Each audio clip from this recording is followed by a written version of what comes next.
ஸ்டாலின் இந்த தேர்தலில் இடைத்தேர்தலில் போட்டியிடுறது எந்த விதத்திலையுமே நல்லதாக இருக்காது. ஒருவேளை அவர் தோத்துட்டாருன்னா என்ன ஆகும் அப்படின்னா அவருடைய அரசியல் எதிர்காலம் முற்றாக இருட்டடிக்கப்படும். தற்காலிகமாக அடுத்த ஒரு 5 வருஷத்துக்கு அவர் எந்திரிச்சு நின்று பேச முடியாது. ஒருவேளை அவர் ஜெயிச்சாரு அப்படின்னா ஜெயிச்சு எங்க போவார்? அவரு சட்டமன்றத்துக்கு போவாரு. ஓகே, சட்டமன்றத்துல யார் இருக்கா? சட்டமன்றத்துல முதலமைச்சர் விஜய் இருக்கிறாரு, சபாநாயகரா ஜேசிடி பிரபாகர், எதிர்கட்சி தலைவரா உதயநிதி ஸ்டாலின் இருக்கிறாரு. இவர் சட்டமன்ற தலைவர், சட்டமன்ற உறுப்பினரா மட்டும் வருவார். இவரு முதல்வராக இருந்தவர், அதுக்கு முதல்ல துணை முதல்வராக இருந்தவர், அதுக்கு முன்னாடி எதிர்கட்சியா இருந்து எடப்பாடி முதலமைச்சராக எந்திரிச்சு நின்று இருக்காருல்லப்பா. எடப்பாடிக்கு நிக்கிறது வேற, விஜய்க்கு நிக்கிறது வேற இல்லையாங்க. திருச்சியில என்னங்க சொன்னார் அவரு? திருச்சியில இடைத்தேர்தல் வரப்போகுது இல்லையா, அங்கேயுமே பிரச்சாரம் மாதிரி இதைத்தான் சொன்னாரு. தூய சக்தி தான் பேசினாரு. இப்போ அந்த விஜய்க்கு தான் இவர் முதல்வர் மரியாதை செலுத்தணும். பிள்ளைக்கு போட்டியா அப்பா ஜெயிச்சு உள்ள வர்றாரு. இப்ப போட்டி முதலமைச்சர் பதவிக்கு போட்டி கிடையாது, எதிர்கட்சி தலைவர் யாருக்குன்றத போட்டி. அந்த போட்டி யாருக்குன்னா அப்பனுக்கும் மகனுக்கும் போட்டி. யூத்தினுடைய இறுதி ஸ்டேஜ்னு வச்சுக்கிறோமே, அந்த ஸ்டேஜ்ல போய் உட்கார்ந்து இருக்கிறாரு. அதையும் மாத்தி விட்டுட்டு நீங்க திரும்ப பூமர் ஆட்சியை கொண்டு வந்துருவீங்களா? பூமருடைய ரூலை தான் கட்சிக்குள்ள கொண்டு வருவீங்களா? அப்ப என்ன ஆகும்? திமுக அப்பா அம்மா சண்டை நீங்களா கிளப்பி விடுற மாதிரி தான் இருக்குது. கிளப்பி எல்லாம் விடல, என்ன நடக்கும்ன்றதை நீங்க சொல்லுங்க. ஸ்டாலின் வரக்கூடாது, அப்படி வந்தா அடுத்த தலைமுறை திமுகவுல வர முடியாது அப்படின்றதுக்காகவே அவர் தோற்கடிக்கப்பட்டார். இது பிராடர் கன்ஸ்பிரசி விதின் த டிஎம்கே அப்படின்னு சொல்லக்கூடிய தியரிஸ் எல்லாமே கூட இருக்கு. மக்களை சந்திக்கும் போது இந்த மாதிரி ஆக்சுவலா இந்த கேள்வி என்கிட்ட ஒருத்தர் கேட்டதுதான், ஏன் இது உதயநிதியை பண்ணிருக்க கூடாதா அப்படின்னு கேட்கிறான். எனக்கு அப்படி ஸ்டன் ஆயிடுச்சு. இப்ப இவரே சொல்றாரு, இந்த ஆட்சி எப்ப வேணாலும் கலைக்கப்படலாம், எப்ப வேணாலும் தேர்தல் வரலான்றாருல. அப்படி எப்ப வேணாலும் வரக்கூடிய அந்த தேர்தல்ல இவர் எதுக்கு இடைத்தேர்தலில் போய் போட்டியிடணும்?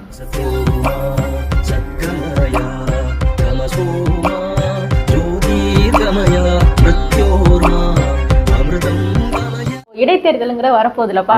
இடைத்தேர்தலில் போட்டிடுறதுக்கு பார்த்தீங்கன்னா நிறைய பேர் பட்டியலில் அடிபட்டு இருக்குது. இப்போ குறிப்பாக ஸ்டாலின் சார் இடைத்தேர்தலில் போட்டியிட போறாரு, சீமான் போட்டியிட போறாரு, அண்ணாமலை, இப்போ ராகவா லாரன்ஸ், இது மாதிரி நிறையா அதான் பட்டியல் நிறைய எல்லாருமே போட்டியிட போறாங்க அப்படிங்கிற மாதிரி சொல்றாங்க. இது போல அந்த அரசியல் தலைவர்கள் இப்போ ஸ்டாலினா இருக்கட்டும், அண்ணாமலை, சீமான், இவங்கெல்லாம் இடைத்தேர்தலில் போட்டியிடுறதுங்கிறது ஒரு நல்ல விஷயமா? ஆமா, எல்லாம் நீங்க போட்டியிடலாங்க, நான் போட்டியிடலாம், முன்னாடி இருக்கிற தம்பி போட்டியிடலாம், யார் வேணாலுமே இப்போ இடைத்தேர்தலில் போட்டியிடலாம், எந்த தேர்தலில் வேணாலும் போட்டியிடலாம். இப்போ நான் உங்களுக்கு என்ன சொல்லணும், நம்ம இந்த சனி பெயர்ச்சி குரு பெயர்ச்சி சொன்னது மாதிரி சொல்லவா, அல்லது அரசியல் ரீதியாக இன்னைக்கு இருக்கக்கூடிய கள நிலவரத்தை நம்ம எப்படி பார்க்கிறோம், மக்களுடைய மனநிலை, அந்த நாடி துடுப்பு என்னவாக இருக்கு அப்படின்றத இப்போ வரைக்கும் நமக்கு கிடைத்த அந்த தகவலினுடைய அடிப்படையில் நான் சொல்றேன். அது இதுல திமுக கட்சியில் இருக்கக்கூடிய மனநிலை என்ன, அவங்க எதிர்பார்ப்பு என்ன, மற்ற பொதுவாக இருக்கக்கூடிய மக்களுடைய மனநிலை என்ன, அது மாதிரி ஒவ்வொரு கட்சிக்குமே அதிமுக, தவிக, நாம் தமிழர், விடுதலை சிறுத்தைகள், இவங்களுடைய இதை வச்சுட்டு நம்ம என்ன அப்படின்றத சொல்றோம். முதல்ல ஸ்டாலின் பத்தி கேட்டீங்க. ஸ்டாலின் இந்த தேர்தலில் இடைத்தேர்தலில் போட்டியிடுறது எந்த விதத்திலையுமே நல்லதாக இருக்காது. ஒன்று, அவர் ஜெயிப்பாரா தோப்பாரா அப்படின்றதே ஒரு கேள்விக்குறியாகத்தான் இருக்கும். இன்னைக்கு நிலவரத்தில் அவர் எந்த தொகுதியில போட்டியிட்டாலும் திமுக ஸ்வீப் பண்ணிரும், ஸ்டாலின் ஜெயிச்சிருவாரு, ஓவர்வெல்மிங்கா ஜெயிப்பாரு அப்படின்னு சொல்றதுக்கான எந்த உத்தரவாதமுமே கிடையாது. It is only 50-50. இன்னைக்கு நிலவரத்துக்கு நான் சொல்றேன். அதாவது தாவிகாவை பற்றி அவ்வளவு கசப்பான உணர்வுகள் இருக்கு அப்படின்றது நம்முடைய அந்த ஒரு மாத டீபாப்லயே நம்ம பார்த்தோம். கொஞ்சம் மக்கள் கொஞ்சம் டிசப்பாயிண்ட் ஆக ஆரம்பிச்சிருக்கிறாங்கன்றதை பதிவு பண்ணியிருக்கோம். இப்போ அப்படி அது இப்போ கொஞ்சம் அதிகமாயிருக்கும் தான் நான் நினைக்கிறேன். ஏன்னா நம்ம அடுத்த வாரத்தில் அந்த டீபாப்பை நம்ம பண்ண போகிறோம், அதுக்கான தயாரிப்புகள் நடந்துகிட்டு இருக்கு. இப்போ இந்த பேக்ரவுண்டில் ஸ்டாலின் ஜெயிச்சிருவாரு அப்படின்னு நிச்சயமாக சொல்ல முடியாது. ஒருவேளை அவர் தோத்துட்டாருன்னா என்ன ஆகும் அப்படின்னா அவருடைய அரசியல் எதிர்காலம் முற்றாக இருட்டடிக்கப்படும். தற்காலிகமாக அடுத்த ஒரு 5 வருஷத்துக்கு அவர் எந்திரிச்சு நின்று பேச முடியாது. அப்படிப்பட்ட ஒரு சூழ்நிலை வரும். அது கண்டிப்பாக அவருடைய மனநலத்தையும் உடல் நலத்தையும் பாதிக்கக்கூடியதாக அமையும். அப்படி இருக்கும். ஒருவேளை அவர் ஜெயிச்சாரு அப்படின்னா ஜெயிச்சு எங்க போவார் அவரு? சட்டமன்றத்துக்கு போவாரு. ஓகே, சட்டமன்றத்துல யார் இருக்கா? சட்டமன்றத்துல முதலமைச்சர் விஜய் இருக்கிறாரு, சபாநாயகரா ஜேசிடி பிரபாகர், எதிர்கட்சி தலைவரா உதயநிதி ஸ்டாலின் இருக்கிறாரு, இவர் சட்டமன்ற தலைவர் சட்டமன்ற உறுப்பினரா மட்டும் வருவாரு, இவர் போவாரு. இப்ப அப்படி போகும்போது முதல்ல என்னன்னா, முதலமைச்சருக்கு உரிய மரியாதை கொடுக்கணும். அப்படின்னா சட்டமன்றத்தில் இருக்கக்கூடியவங்க எழுந்து நின்று மரியாதை தெரிவிக்கணும். சபாநாயகர் மாற்றுக் கட்சியை சேர்ந்தவர், அதிமுகவில் இருந்து வந்தவர், இப்போ தாவிகாவில் இருக்கிறாரு, இருந்தவர், அவருக்கு வரும்போது எந்திரிச்சு நிற்கணும். ஓகே, இவரு முதல்வராக இருந்தவர், அதுக்கு முதல்ல துணை முதல்வராக இருந்தவர், அதுக்கு முன்னாடி எதிர்கட்சியா இருந்து எடப்பாடி முதலமைச்சராக எந்திரிச்சு நின்று இருக்காருல்லப்பா. எடப்பாடிக்கு நிக்கிறது வேற, விஜய்க்கு நிக்கிறது வேற இல்லையாங்க?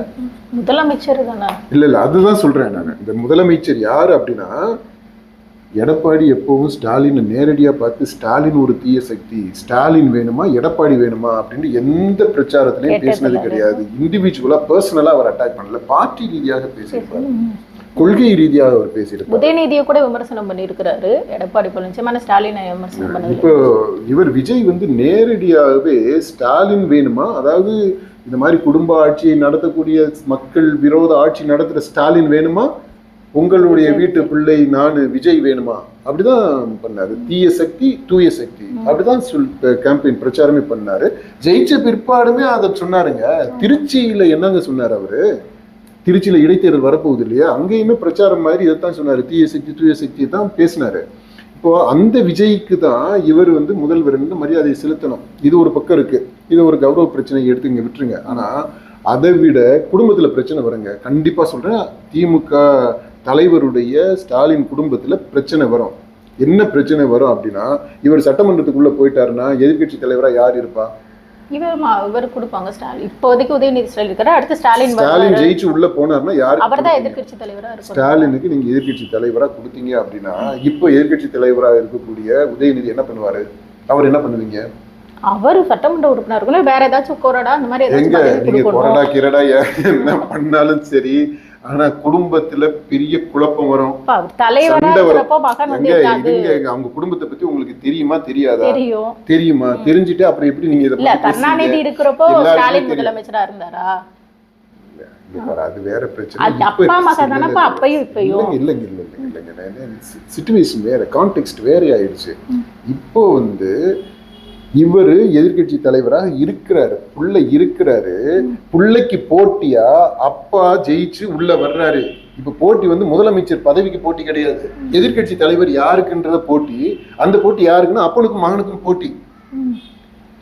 இது எவ்வளவு அப்பட்டமா இருக்கு. இது எப்படி ஒரு நல்ல விதத்துல மக்கள்கிட்ட போய் சேரும்னு நினைக்கிறீங்களா? பொதுவாக இதை பாக்குறவங்க எப்படி எடுத்துக்கிடுவாங்க? இளைய தலைமுறைக்கு ஜென்சில இருந்து அவங்களை ஈர்க்கணும் அப்படின்லாம் சொல்லிட்டு, அது மாதிரி ஏதோ ஒருத்தர் இளைஞர் 50 வயசு ஆக போகுது உதயநிதிக்குமே, 50 வயது இளைஞர் ஒருத்தர் ஜென்சி ரெப்ரசன்டேட்டிவா அங்க போய் சட்டமன்றத்துல உட்கார்ந்து இருக்கிறாரு. ஏதோ காலமான கடைசியில யூத்தினுடைய இறுதி ஸ்டேஜ்னு வச்சுக்கிறோமே, அந்த ஸ்டேஜ்ல போய் உட்கார்ந்து இருக்கிறாரு. அதையும் மாத்தி விட்டுட்டு நீங்க திரும்ப பூமர் ஆட்சியை கொண்டு வந்துருவீங்களா? பூமருடைய ரூலை தான் கட்சிக்குள்ள கொண்டு வருவீங்களா? அப்ப என்ன ஆகும்? திமுக ஏற்கனவே கெல்லடு தட்டி போயிடுச்சு, மல்லடு தட்டு போயிடுச்சு. அதுல எல்லாமே அதெல்லாம் மாற்றி அமைக்கணும், புது ரத்தத்தை பாய்ச்சணும் அப்படின்லாம் பேசிட்டு இருக்கிறாங்க. அப்படிதான் முயற்சி பண்றாங்க. இந்த இடையில ஜென்சி டிஎம்கே ஜென்சி கூட்டம் அப்படின்னு சொல்லிட்டு அது ஒரு காமெடி பண்ணாங்க அப்படின்ட்டு டிவிக்கே காரவங்க சொல்றாங்க. இவங்க நாங்க புரட்சி பண்றோம் அப்படின்றாங்க. எல்லாத்தையுமே அப்படி, அதாவது இந்த அரசியல் நல்லா ரசிக்கக்கூடிய விதத்துல இருக்குன்றதுதான். சண்டை நீங்களா கிளப்பி விடுற மாதிரிதான் இருக்குது. கிளப்பி எல்லாம் விடல, என்ன நடக்கும்ன்றதை நீங்க சொல்லுங்க. அப்போ அது என்ன மாதிரியான மெசேஜை கொடுக்குன்றதை நீங்க சொல்லுங்க. குடும்பத்துல குழப்பம் வராதுன்றதை நீங்க சொல்றீங்கப்பா, சரி ஒத்துக்குறோம். ஆனா இப்போ எதிர்கட்சி தலைவராக இருக்கக்கூடிய இளைஞர் உதயநிதியை நீங்க மாத்திட்டு அதுல ஒரு முதியவரை நீங்க எதிர்கட்சி தலைவராக கொண்டு உட்கார வைக்கிறீங்க அப்படின்னா என்ன செய்தியை நீங்க திமுக தொண்டர்களுக்கு நீங்க சொல்லுவீங்க? என்ன செய்தி பாஸ் ஆகும் சொல்லுங்க. அவர் திமுகவுடைய தலைவர். அப்போ ஸ்டாலின் இருக்கிறது வரைக்கும் அப்போ இளைஞர்களுக்கு வாய்ப்பே இல்ல. ஸ்டாலின் கொளத்தூர்ல ஜெயிச்சிருந்தாருன்னா அவர் தானே எதிர்கட்சி தலைவர். ஜெயிக்க விடாம நாங்க தானே பண்ணோம் இல்லங்க. யார் உதயநிதி பண்ணாருன்னு சொல்றீங்களா? உதயநிதி பண்ணாரா? ஆனா அங்க சேகர் பாபு சொல்லிக்கிட்டு இருக்கிறாங்க அவங்க அந்த கட்சிக்குள்ள அப்படி ஒரு ரிப்போர்ட்ல கூட குற்றம் அந்த சாட்டுறாங்க. எல்லாம் வந்திருக்குன்னு சொன்னாங்க. ஆமா ஆனா அந்த புதுசா நீங்க இல்ல உதயநிதி இல்ல உதயநிதின்னு நம்ம சொல்லலைங்க. ஆனா அப்படியெல்லாம் பேச்சுக்கள் வரும். இப்ப அந்த மாதிரி பேச்சுக்கள் வர்றது அங்கங்க இருக்கு, பேசிக்கிட்டு தான் இருக்கிறாங்க. இப்ப நான் ஜோக்கா சொல்லிட்டேன், ஆனா அதுக்கு பின்னாடி இன்ஃபர்மேஷன் இருக்கிறதுனால தான் சொல்றேன். இந்த மாதிரியான ஒரு தியரியும் இருக்குங்க. இது வந்து ஸ்டாலின் வந்து வரக்கூடாது, அப்படி வந்தா அடுத்த தலைமுறை திமுகவில் வர முடியாது அப்படின்றதுக்காகவே அவர் தோற்கடிக்கப்பட்டார்.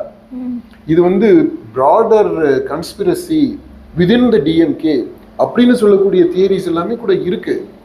ஓகே, இப்போ அது வந்து பெரிய அளவில் ஊடக வெளிச்சம் பெறாமல் இருக்கு. ஆனால் நம்ம மக்களை சந்திக்கும் போது இந்த மாதிரி ஆக்சுவலாக இந்த கேள்வி என்கிட்ட ஒருத்தர் கேட்டதுதான், ஏன் இது வந்து உதயநிதியை பண்ணியிருக்க கூடாதா அப்படின்னு கேட்குறாங்க. எனக்கு அப்படி ஸ்டன் ஆயிடுச்சு. But there are people who think like this. அதை நம்ம வந்து மறுக்க முடியாதுன்ற. இப்போ உதயநிதி கண்டிப்பாக செஞ்சிருக்க மாட்டாரு, அவர் வி நோ. ஆனால் குடும்பத்தில் பிரச்சனைகள் இருக்குன்றது வேற விஷயம். அதுக்காக அப்பாவே தோற்கணும் அப்படின்லாம் ஆசைப்பட்டிருப்பாரா அப்படின்லாம் நம்ம சொல்ல முடியாது. ஆனால் அப்படி சொல்லக்கூடிய ஆட்கள் இருக்கிறாங்க. தவிகாவினர் மட்டும் இல்லைங்க, நான் பொதுவான ஆட்கள் கேட்ட கேள்விகளை தான் நான் சொல்கிறேன். ஓகே, அதனால இப்போ ஸ்டாலின் தோற்றால் அவருடைய எதிர்காலம் படும், ஜெயிச்சா பல்வேறு பிரச்சனைகள் வரும். அப்படி பிரச்சனைகள் வந்தாலும் இப்போ இவரே சொல்றாரு, இந்த ஆட்சி எப்போ வேணாலும் கலைக்கப்படலாம், எப்போ வேணாலும் தேர்தல் வரலான்றாருல. அப்படி எப்போ வேணாலும் வரக்கூடிய அந்த தேர்தலில் இவர் எதுக்கு இடைத்தேர்தலில் போய் போட்டியிடணும்? இல்லை, அதுவே நியாயமானதா தெரியலையேங்க. இவ்வளவு அப்போ ஒரு பொது தேர்தல் வரைக்கும் காத்திருந்து பொது தேர்தலில் போட்டியிடட்டும். தமிழ்நாடு அசம்பிளிக்கு சட்டமன்றத்திற்கு தேர்தல் வரட்டும், அப்போ இவர் போட்டியிட்டு இவர் ஜெயிச்சு வரட்டும், முதல்வராகட்டும் இல்லை எதிர்கட்சி தலைவராகட்டும், அது ஓகே, அதுதான் சரியாக இருக்கும். அவருடைய ஸ்டேட்டஸ் கட்சி தலைவர் என்ற முறையில், கட்சியினுடைய பெருந்தலைவர் அப்படின்ற முறையில், முன்னாள் முதல்வர் அப்படின்ற முறையில், இந்நாள் எதிர்கட்சி தலைவருடைய தந்தை அப்படின்ற முறையில் அதுதான் சரியான செயலாக இருக்கும்.